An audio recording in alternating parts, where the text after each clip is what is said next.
Hi guys, today we're going to talk about the difference filament can make to the quality of your prints. So stay with us and away we go.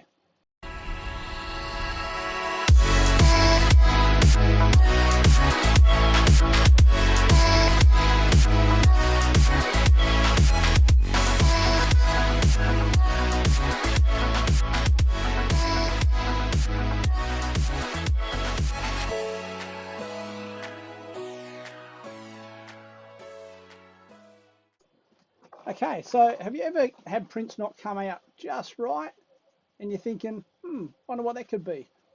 And you blame the printer for the problem? It's not always the printer. This morning I was printing a Yoda head for a little model I'm doing, and it came out not as well as I was planning. So I'll just show you a bit better on the scanner here. So basically it came out with all this mess on it. The ear was all crumbled, and it doesn't usually come out like that. I'm thinking, what the hell's wrong? What's wrong with the printer? The first thing I thought. And then I changed the filament and I printed this one. Complete difference. Okay, so what it got me thinking is, why has that happened? What's wrong with the print? I've used this filament heaps of times before, same brand, same everything. And then I thought, oh, it's been laying out in the environment for a little while, and it occurred to me it's gathered some moisture, especially it's winter here, so there's a bit of moisture in the air every now and again. So it's absorbed some moisture, and the moisture craps up your print. So just the change of a new batch of filament can sometimes make the big difference between having a decent print and having a really bad print.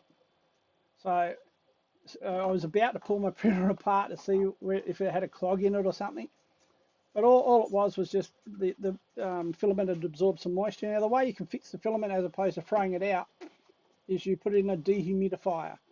So you can buy them online. They're anywhere between $50 to $200 depending on what sort you get, or you can put them in the oven at about 40 to 50 degrees Celsius for about half an hour to an hour. And it will dry the filament out, and you can use it. It should work out fairly well. So that's what I plan on doing with the filament that I've got. I won't throw it out. At $20, $30 a roll, it's probably good to keep onto. And I'll keep printing with the new filament, and away we go. Okay, so I hope that helped you guys. Don't forget to subscribe to the channel. I'll be producing out videos once a week with some more topics as I come around to them. I've just purchased a K1 Max printer from Creality to print some bigger printers on these super fast machines. So at the moment I've only got a Bambu P1P. So I want to be able to print stuff bigger at these super fast speeds and printing some amazing sort of quality prints. So my next video will probably be on unpacking that. Let's hope. It should be here in the next couple of days. Okay guys, well I hope that helped. I'll see you later.